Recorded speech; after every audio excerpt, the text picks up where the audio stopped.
इस वक्त जो सऊदी वजीर का विजिट है वो बड़ी अहमियत का हामिल है और उस पर सबकी नजरें मरकूज हैं, क्योंकि उनकी जाहिर है भारत के दौरे के बाद वो पाकिस्तान तशरीफ लाए हैं। कहा यह जा रहा है कि वो किसी किस्म का कोई प्रपोजल लेकर आए हैं जिससे डी एस्केलेशन किया जा सके। मैं सिर्फ आपसे यह जानना चाहती हूं, क्योंकि पहले भी हमने देखा है कि मिडिल पास के जरिए ही जो मामलात हैं उनको बेहतर करने के लिए, सिचुएशंस को डिफ्यूज करने के लिए आजकल मिडिल पावर्स ही सबसे ज्यादा अपना किरदार अदा करती हैं। तो ऐसा कोई प्रपोजल वो लेकर आए हैं इंडिया की जानिब से? नाजिया साहब, देखिए मैं अभी I can't speak to the contents of the meeting, मगर यकीनन जी आई थिंक खुशाइंद है। सऊदी अरेबिया तो वैसे भी जी हमारा एक दोस्त मुल्क है और आपने देखा है कि प्राइम मिनिस्टर साहब की बड़ी फ्रीक्वेंट मीटिंग्स रही हैं क्राउन प्रिंस मोहम्मद बिन सलमान से भी। तो देखिए उसी में ये कड़ी है और यकीनन सऊदी अरेबिया हमारे दोस्त मुल्क भी हैं और अगर गालिबन उनके डिप्टी फॉरेन मिनिस्टर जो आएंगे वो उनके साथ यकीनन इस मामले पे भी और दीगर और उम्र पर बातचीत होगी। तो देखिए हम तो बिल्कुल जी आपने देखा है, हम तो पहले ही कह चुके थे कि इंडिपेंडेंट इंटरनेशनल इन्वेस्टिगेशन होनी चाहिए और हम समझ सकते हैं कि दुनिया से अगर कोई कॉल्स आती हैं डी एस्केलेशन की तो वो भी हम उसका यकीनन कोई भी नहीं चाहता कि खत्ते में इधर इस तरह हमले हों। मगर एट द सेम टाइम हमने पहले भी कहा था कि हमें अगर हम अमन चाहते हैं मगर अगर आप हम पर हमला करेंगे तो उसका मुंह तोड़ जवाब तो दिया जाएगा। तो वो एक हमारे पास एक राइट टू सेल्फ डिफेंस है। I am sure prime minister साहब ने जो मौकफ उन्होंने आवाम के सामने रखा है, जो नेशनल सिक्योरिटी कमेटी का इजलास है उसमें जो बात हुई है वही हम सबके सामने रखेंगे। तो मैं इसलिए जी I can't speak to the contents of the meeting, but क्योंकि हमारे सऊदी अरेबिया के साथ क्योंकि हमारा एक ताल्लुक जो है जी वो एक बरादराना ताल्लुक है और हमारे अपने बायलैटरल मामलात भी हैं। तो आई एम श्योर ये सिचुएशन भी और बायलैटरल मामलात भी ज़रा डिस्कशन आए होंगे। अच्छा बिलाल अजहर साहब, देखिए इंडिया की तो क्रेडिबिलिटी बिल्कुल जिसे कहते हैं ना अब मलिया मेट हो चुकी है। जो कुछ गुज़िश्ता रोज उनका इंडियन मीडिया पूरा कर रहा था तो और जिस तरह की वो जाहिर है इंडियन मीडिया को मैं क्या कहूँ, जो उन्होंने पहलगाम अटैक के बाद जिस तरह से उनकी अपनी गवर्नमेंट ने फॉल्स और फैब्रिकेटेड एलिगेशंस लगाना शुरू कर दिए। लेकिन क्या आप हमें इतना बता सकते हैं कि जितनी सिफारतकारी इस वक्त हो रही है उसमें भारत चाहता है कि डी एस्केलेट किया जाए? देखिए इसके बारे में हमें तो कोई खास कुछ कह नहीं सकते। मुझे तो अभी तक फ्रैंकली जी नीयत नजर नहीं आई, क्योंकि अगर ऐसा होता तो वो कल ये ड्रोन के हमले ना हुए होते। और हमने देखा बदकिस्मती से एक ह्यूब्रिस, एक गुरूर हमने देखा है, जो गुरूर बहरहाल चंद दिन पहले टूटा है जब ये रफाल जेट्स भी डाउन हुए। आई थिंक एक जो अगर किसी को वहमो गमान था, चाहे वो भारत था चाहे वो बैन अवी सतह पे किसी को वहमो गमान था कि हम वी मीन व्हाट वी से, जब हम एक अपनी स्ट्रेटेजिक विल और अपनी सलाहियत की बात करते हैं कि हम मुंह तोड़ जवाब देंगे, तो मेरे ख्याल से वो तो अब दुनिया के सामने आया हो गया। बल्कि वो एक ऐसी रात थी कि आई थिंक ये आइंदा के लिए मिलिट्री टैक्टिक्स की जब हिस्ट्री लिखी जाएगी तो उसमें ये चैप्टर होगा जिस तरीके से पाकिस्तान की एयरफोर्स ने उस शाम और पाकिस्तान की अफवाज ने जो जवाब दिया।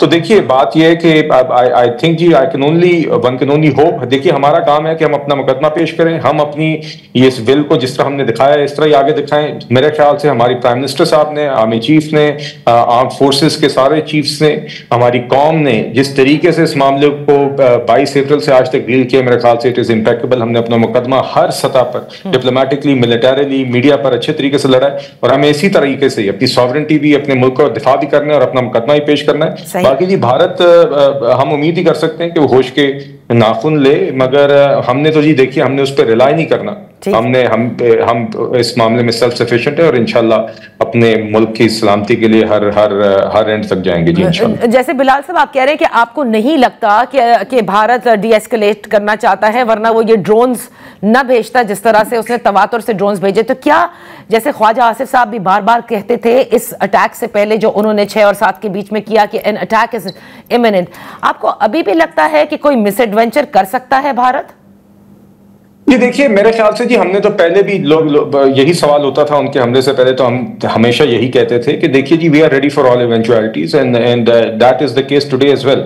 और देखिए, मैं सिर्फ इतना कह रहा हूं कि भारत की तरफ से अभी कोई सैनिटी के साइंस नजर नहीं आए, मगर ऐन मुमकिन है कि अगर इंटरनेशनल कम्युनिटी उनको समझाती है तो शायद वो उनको ये बात समझ आए कि उन्होंने एक ज्यादती की है, इंटरनेशनल लॉ की वायलेशन की है, उन्होंने पाकिस्तान में आके निहत्ते शहरियों पर को शहीद किया है, और सब बेबुनियाद इल्जामात की बुनियाद पर।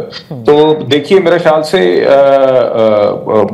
इस पे हम उम्मीद ही कर सकते हैं कि वो होश के नाखून ले और इस बात को समझे, मगर एट द सेम टाइम देखिए जो अभी तक हुआ है उसके बाद Pakistan retains the right to respond, और वो भी इंटरनेशनल कवानीन के मुताबिक, यूएन चार्टर के मुताबिक।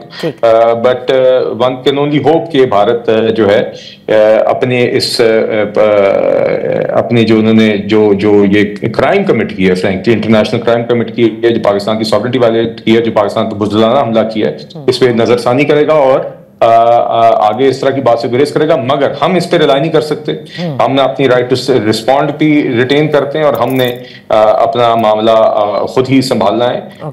और अगर भारत आगे बेहतर रवैया रखेगा तो खित्ते के लिए बेहतर होगा, मगर हम उस पर रिलाई नहीं करेंगे। हम इस मामले में खुद मुख्तार भी हैं, सेल्फ रिलायंट भी, और जिस तरह पिछले दिनों में, पिछले 2 हफ्तों में पूरी कौम ने दिखाया है कि अपने आप को वो संभालना, अपना ख्याल रखना, अपनी सलामती का ख्याल रखना जानती है, इसी तरह आगे भी दिखाएंगे इंशाल्लाह। बिलाल साहब, lastly I would just like to ask you कि देखिए, क्योंकि सिफारतकारी भी हो रही है, रीजन की डिफरेंट पावर्स जो हैं वो भी बात कर रही हैं, और इसके साथ साथ वेस्टर्न पावर्स भी बात कर रहे हैं, दोनों अतराफ से डीएस्केलेट करने का कह रहे हैं। पाकिस्तान किस पे इक्तफा कर सकता है? देखिए, राइट टू रिस्पॉन्ड तो पाकिस्तान के पास है अंडर द यूएन चार्टर, लेकिन क्या अगर भारत आज राजी हो जाता है कि जी हम अब कमीशन जो आपने ऑफर पाकिस्तान ने पहले दी थी, अब हम मान लेते हैं इस ऑफर को and we are ready for a commission, हम डायलॉग की टेबल पे आ जाते हैं, they put back the IWT on track, क्या इस पर इक्तफा हो सकता है? क्या इस पर कोई बहस चल रही है amongst all your partners and stakeholders in the government?